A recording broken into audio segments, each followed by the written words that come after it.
मेरी लाडो।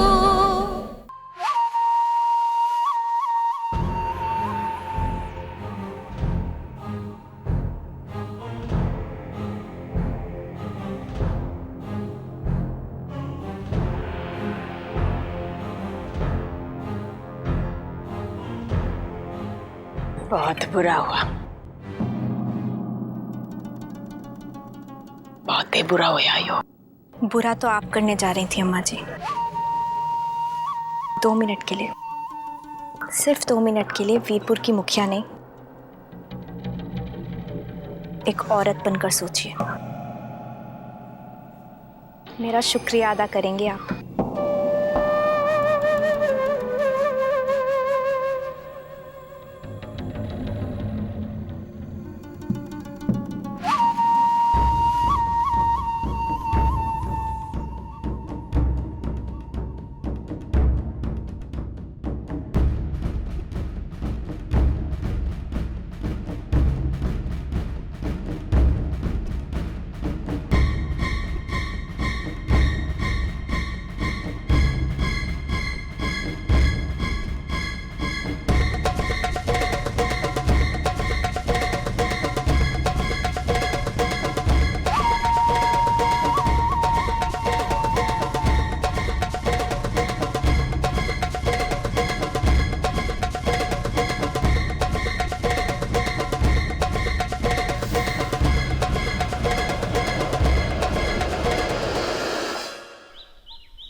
ए मैडम जी रुकियो जरा। के जरूरत थी इतना बड़ा हंगामा करने की? कस्बे की तरक्की होवे तो तेरे पेट में क्यों मरोड़े उठे सर? के दुश्मनी से तारी वीरपुर है? दुश्मनी? क्या आप लोग वाकई इतनी भोली हैं कि ये भी नहीं समझ पाई? मैंने जो किया वो आप लोगों के लिए किया। दुश्मनी नहीं निभाई मैंने, आप लोगों का साथ देने की, इस कस्बे की औरतों के हक के लिए लड़ने की कोशिश की मैंने। देखिए, अगर वो मशीन यहाँ आ जाती तो आप ही की बेटियां आपके गर्भ में दम तोड़ रही होती। इस घिनौने अत्याचार के खिलाफ लड़ने की कोशिश कर रही हूँ, आपके खिलाफ नहीं। बेटियों को जीने का, खुश होने का जो हक है, मैं उन्हें वो दिलाना चाहती हूँ, जो हक सिर्फ यहाँ बेटों को मिलता है। कौन सा हक दिलवाएंगी रे मैडम जी? छोरी पैदा होगी तो के जीने मिलेगा उसने, और अगर जीने भी मिल गया तो के जिंदगी मिलेगी उसने? अरे उसने भी वही जिंदगी मिलेगी, वही नरक भुगतना पड़ेगा जो हम औरतें अपनी किस्मत में लिखा कर ले आई सा। हम अपने हाथों अपनी किस्मत बिगाड़ रहे हैं। क्यों आवाज नहीं उठाते इस अत्याचार? के आवाज उठाते मैडम जी? हम कस्बे की औरतों को दोष दे रही सो आप कि आपके शहरों में बड़े बड़े अस्पतालों में ना होते हैं ये कांड? रे क्यों करें हम छोरियां पैदा खड़े जी की पीर बनाने के खातिर? अरे जन्मते से जो लात खाना शुरू करेंगी तो तब तक लात खावेंगी जब तक के दम ना निकल जावे। ना मैडम जी, जो दर्द हम औरता ने भोगया है ना, वो दर्द मारी छोरियां ना भोगे तो भला। जानवर की जिंदगी मारी बेटियों को देना मारे को पसंद ना मैडम जी। अरे रोज रोज रोने से तो अच्छा एक बार रो के काम खत्म हो जावे तो भला मैडम जी।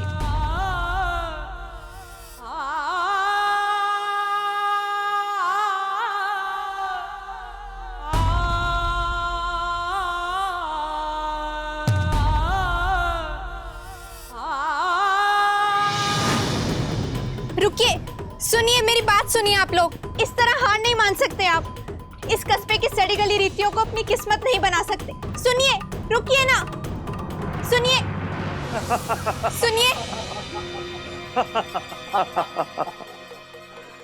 तो मैडम क्या होया? कोई ना रुकी। मैडम क्यों फालतू में अपना गला फाड़ो? मैडम जी ऐसा ना चिल्लाया करे। पहले डेढ़ हड्डी की से तू, और फिर फालतू धाड़ने से कोई बदलाव ना आया करे है। मैडम जी रावण भी खूब धाड़ा राम जी के सामने, क्या होया? अरे बोलो हनुमान जी की जय। ऐसी बात है, तू जो है ना बड़े शहर से आई है छोटे से कस्बे में। मैडम जी वहां की बड़ी बड़ी बातें यहाँ के छोटे लोगों को समझ में ना आया हुआ है। और फिर मैडम जी बात ऐसी है, ये औरत जो है ना मर्द की जूती के नीचे हमेशा रहती आई है और रहती रहेगी। और जे जूते की नोक से सर ऊपर उठाने की कोशिश की तो जानो हो मैडम, मर्द की जूती के नीचे औरत को हमेशा नीचे मसल दी जाए से।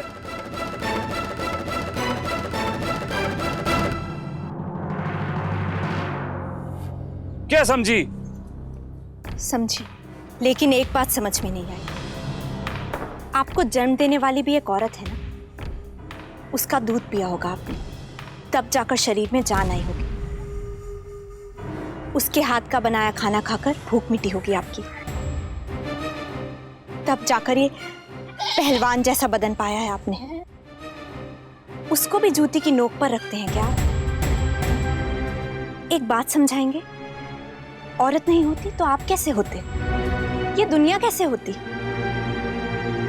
एक बात कहना चाहूंगी, आज आपने जो कुछ भी कहा ना मेरे सामने तो चल गया, अपनी माँ के सामने कभी मत कहिएगा, वो बेचारी अपनी कोख में दोष ढूंढने लग जाएगी।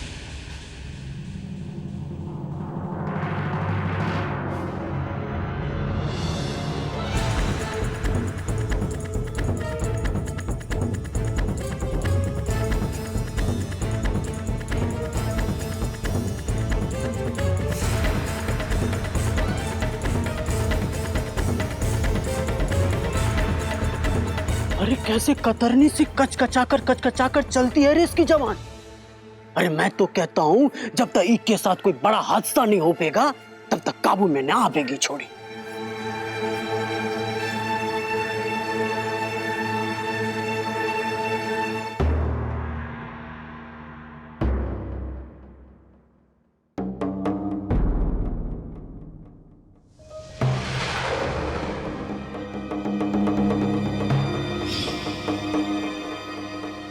आपकी परेशानी समझ सकूं डॉक्टर साहब। शायद नाराजगी भी होगी सिया बेटी से आपको, पर सच बोलूं डॉक्टर साहब, सिया बेटी ने कोई गलत काम ना किया है। और जो अपने दिल से पूछोगे ना तो आपने भी यही जवाब मिलेगा। बड़े आदमी हो डॉक्टर साहब, आप भी तो जानते ही होंगे कि यह मशीन कितनी बच्चियों की जिंदगियां लेती है। सिया बेटी ने तो बहुत साहस किया है, जो अम्मा जी के खिलाफ आवाज ऊंची करके इतनी सारी जिंदगियों को बचाया है।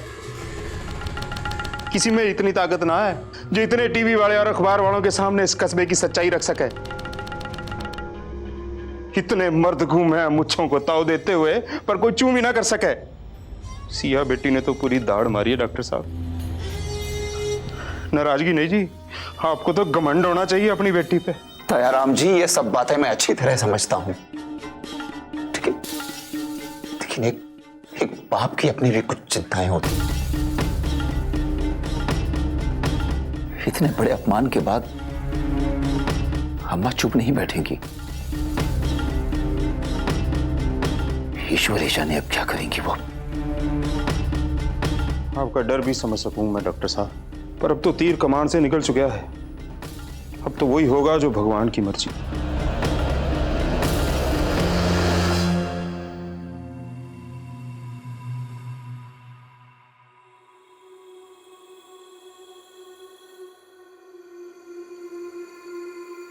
अब तो बस आप इशारा करो अम्मा जी, ऐसा हाल करेंगे छोरी का कि नरक में भी जगह ना मिलेगी उसे।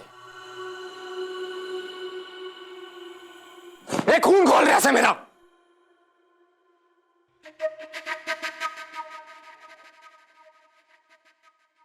जबते हुए छोरी इस कस्बे में आई से सिर्फ आपके खिलाफ आग उगल रही है।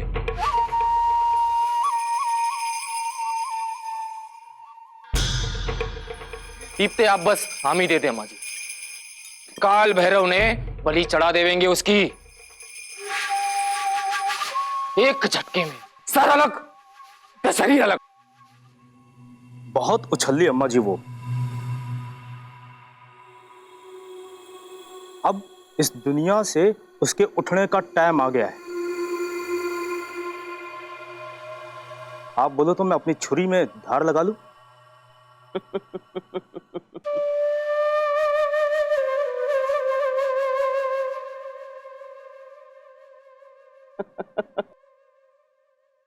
अम्मा जी इतनी गंभीर बात और आपने हंसी आ रही है। अरे जोगिंदर, अगर मैंने उसका काम तमाम करना होता तो उसका बाप उसकी 13वीं मना चुका होता। और कमिश्नर के भगवान भी उससे 4 सासे फालतू नहीं दे पाता ना जोगिंदर। उसने मार के क्या होगा? क्यों पाप लिया अपने सर? 5 मिनट हाथ पैर पटकेगी और उसकी तो राम जी की जय हो जाएगी, उसने मुक्ति मिल जाएगी। और मेरा क्या होगा? मैं तो जिंदगी भर अपमान की आग में जलती रहूंगी। ना ना, मरना नहीं है उसे।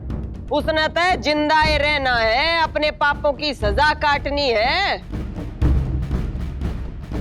छुरी का ऐसा हाल कर दूंगी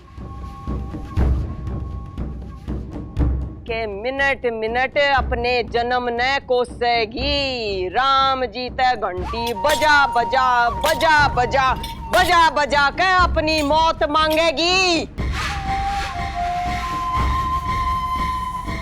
बार बार हर जन्म इसी का जाप करेगी वाह।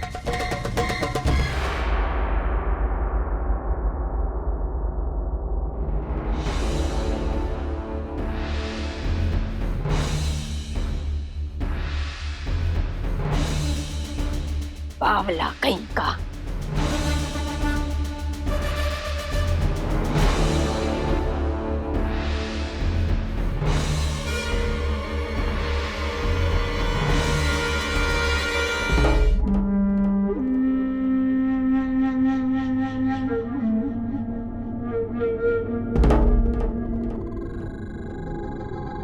ये ले, सूखी पीने में मजा नहीं आवेगा।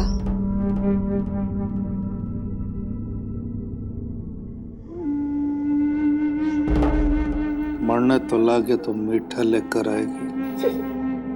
वो भी लाऊंगी, लेकिन उस दिन जिस दिन अम्मा जी का सब कुछ तेरे नाम होगा। होगा, वो भी होगा, लेकिन उस छोरी ने ना कमाल कर दिया।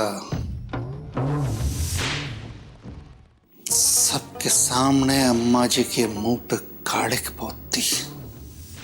चुप गया, टाइम पर नहीं पहुंच पाया। अगर अपनी आंखों से वो नजारा देख लेता ना, कुछ और ही मजा आता।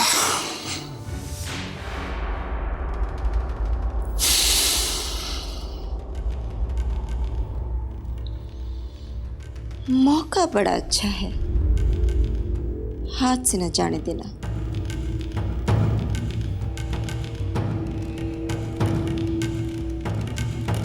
मौका तो बढ़िया है, कुछ सोचे तो। मेरी बात सुन,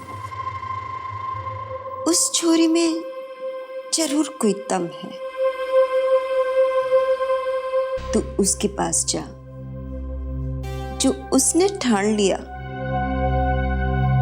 तो फिर अम्मा जी को कोई नहीं रोक सकता है जेल में सड़ने से। अरे बावड़ी, इतना सरल नहीं है डॉक्टर की छोरी के साथ खड़े होना। अम्मा जी को पता लग गया ना तो हाथ पैर काट के फेंक देगी। मेरे राजा, तन्ने की जरूरत है जाने की। मैं जो हूं जो जिंदा बच गई तो तेरी नौकरानी, और जो मर गई तो भूत बनकर घूमूंगी तेरे आगे पीछे। क्या करेगी?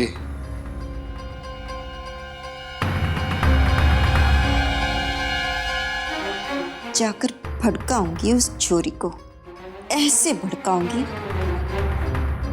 कि उसकी जिंदगी का एक ही मकसद रह जाएगा,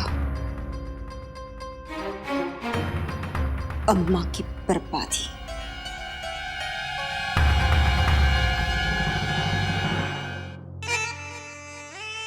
तरकीब तो बढ़िया है, कब दिखाएगी अपना तेरिया चरित्र? आज रात।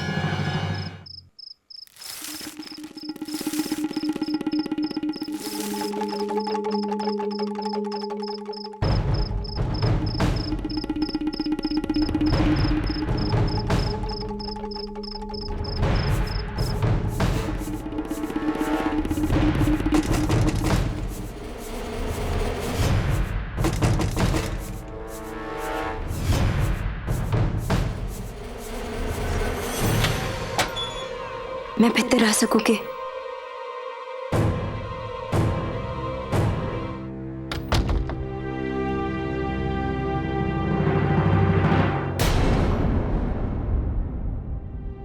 आप इस कस्बे की औरतों के लिए भगवान हो मैडम जी। आपने इस कस्बे में मशीन लागने ना दी, आपका बहुत बहुत धन्यवाद मैडम जी। आप उठिए प्लीज, प्लीज उठिए। आप आइए यहाँ बैठिए, बैठिए यहाँ। मैं आपके लिए पानी लाती हूँ।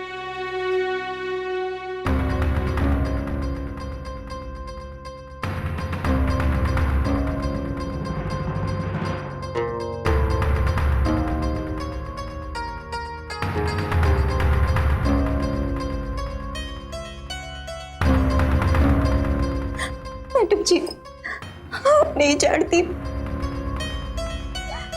इस कस्बे की औरतें मर रही थी। आपके आने से हमें जीने की आस मिल गई है। इस वीरपुर को आपकी जरूरत है मैडम जी, आपकी आवाज की जरूरत है, उस आवाज की जो अम्मा की आवाज के ऊपर उठ सके। मैडम जी, इस लड़ाई को बंद मत करना। इस कस्बे की औरतों की मुंह से चाहे जो कुछ भी निकल जाए, पर दिल दे तो वो आप ही के साथ है।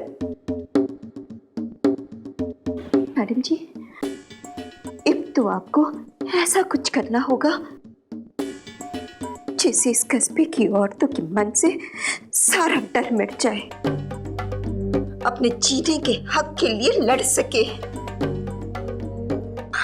गुलामी छोड़ के अपने खस्मों के जुर्म के खिलाफ लड़ सके। कुछ करो मैडम जी, कुछ करो। पर आप हैं कौन? पहले मैंने आपको कभी यहाँ देखा भी नहीं।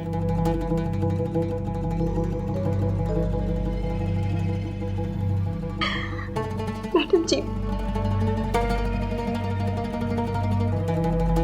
मैं भी इस वीरपुर की एक भागड़ हूं। देखो कि कैसे कासिम की लात खाने के डर से घर की दीवारों में अंदर छिप कर बैठी रहती है यहाँ की लुगाइयां। मैडम जी, आपके आने से हमें जीने की आस मिली है, इसे ना तोड़ना। इस वीरपुर की सारी औरतों की दुआ और आस आप ही के साथ है।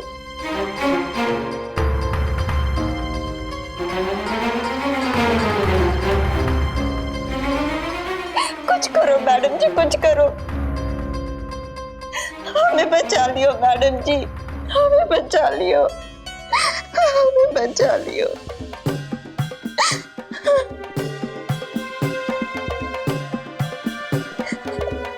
चलती हूँ।